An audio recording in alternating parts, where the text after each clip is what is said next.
How to change to dark mode in Encode. If you have been using the Encode application and wondering on how to change the theme into the dark mode, then don't worry, in this video I will show you how to do this. So let's get started. First of all, open the Encode application, just like this.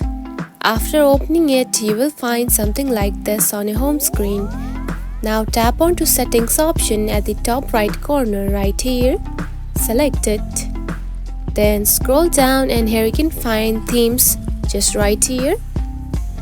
Now to change into the dark mode, simply choose the dark mode just right here, which is this blue one. This is the night mode. Now select it.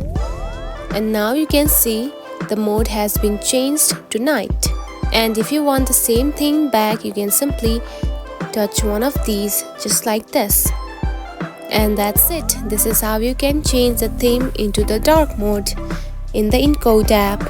If you found this video helpful, don't forget to like and subscribe for more tips. Thanks for watching.